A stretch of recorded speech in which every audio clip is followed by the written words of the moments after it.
Bloomberg Audio Studios. Podcasts, radio, news.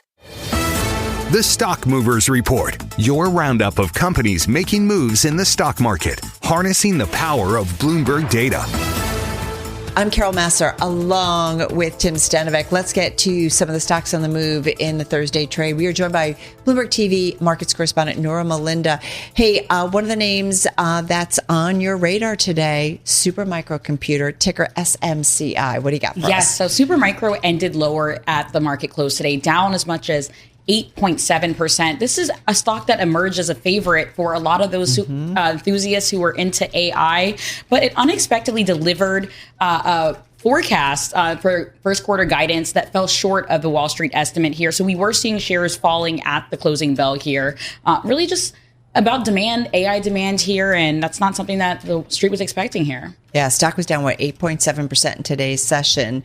So we definitely saw some reaction throughout the. I mean, it's still up about 57% year to date. Definitely important to note. You're seeing a really strong year for this company nonetheless.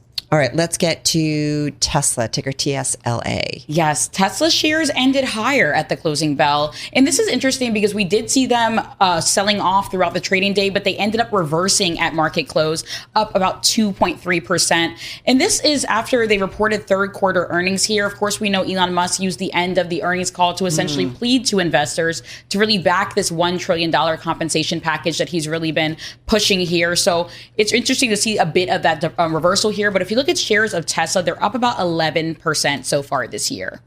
All right. What else is on your radar? Looking at CACI, of course, this is a government IT contractor surging for its best day since 2020. This is ticker very easy here, CACI. So it ended jumping as much as 12%.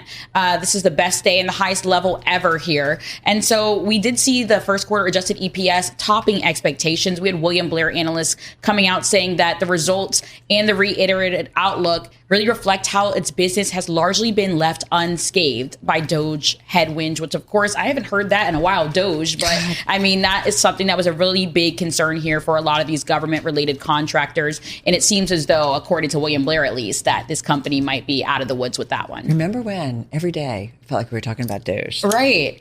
Well, speaking of the U.S. government, nice. The largest single shareholder in Intel is the U.S. government. Right. Intel shares definitely in focus right now. And we are seeing some activity in the after hours trade. This after Intel gave an upbeat revenue. This really driven by personal computer demand here. And this is really boosting a lot of optimism about a potential comeback story here. As you called out, Tim, the government taking a stake in this company. So it's really been on the eyes and on the mind of investors so far in recent months. Shares of the company up about 90% so far this year. So some quite stellar performance so far. We got an honorable mention after the close, right? Yeah, let's do Ford. That company reporting earnings after the bell today, up 5% in the after hours. Ford expecting a profit hit of as much as $2 billion after a fire at a key supplier of aluminum for its F-150. The company now expects full year adjusted earnings before interest and taxes of $6 to $6.5 billion, down from as much as $7.5 billion under its previous guidance. Ford CEO Jim Farley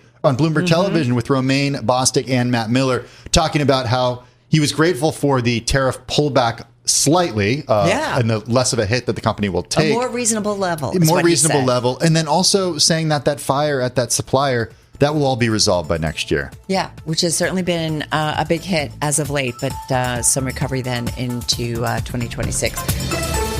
The Stock Movers Report from Bloomberg Radio. Check back with us throughout the day for the latest roundup of companies making news on Wall Street. And for the latest market-moving headlines, listen to Bloomberg Radio live. Catch us on YouTube, Bloomberg.com, and on Apple CarPlay and Android Auto with the Bloomberg Business app.